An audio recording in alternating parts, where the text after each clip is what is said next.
This week on Capitol Report, Vice President Joe Biden stumps in East Hartford for jobs. A three-letter word. Jobs. J-O-B-S. Jobs. On target, Joe Visconti makes the November ballot. More ice buckets for ALS. Clearing. And Brendan Sharkey.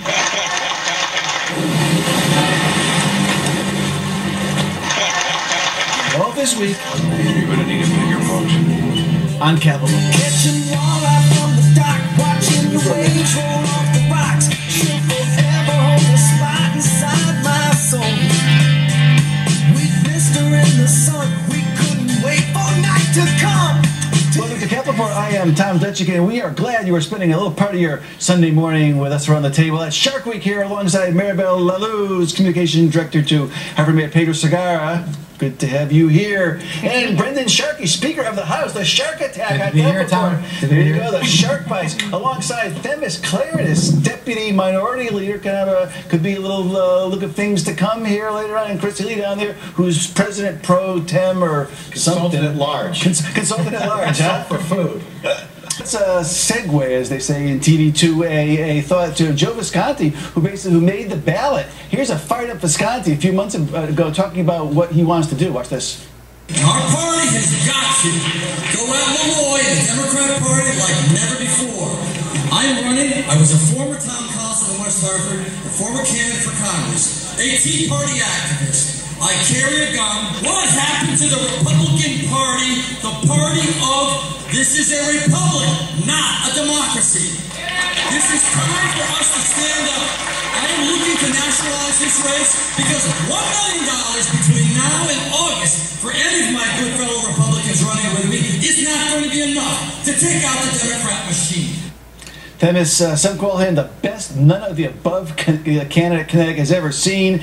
But former Chester First Selectman Tom Marsh, who ran in 2010, garnered over 17,000 votes. Tom Foley said that cost him the election. Will this happen this time? Listen, there's always that chance with a third-party candidate on there. I mean, I think we've seen that. We've seen it with Tom Marsh, and we could see it with Jonathan Pelto. And I think that throws it even something that's a toss-up to begin with in there. And I think you run the very strong risk of people that feel strongly about the gun bill voting for Joe Visconti. I think that's a good point, and I think the other issue is he's also got an Italian surname. I think he'll get some Italian votes. And I want to say publicly that I was very skeptical of Joe Visconti and his team making the ballot, and they actually did, so they should be given credit.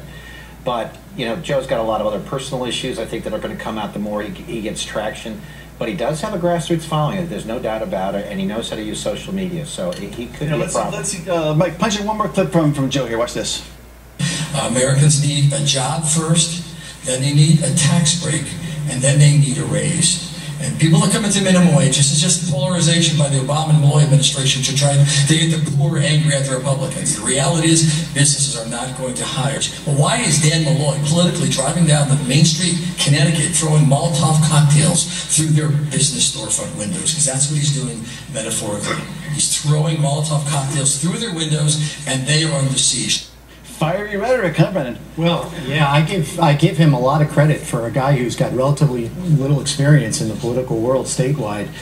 He obviously was able to garner the signatures necessary to get on the ballot, unlike others who we're not quite sure of yet. So we'll see. You can say his name is just obviously the system is working. It's working well. If someone with if someone with little experience is able to actually get it on the ballot, I give him a lot of credit. It's the system. Speaking of little experience, I think Foley should be concerned because, as those of us in the field know, people tend to vote by their emotions. You know, they don't necessarily vote on the issues. And if he can drum up some emotions, I think he would be effective because obviously Foley has like zero emotions.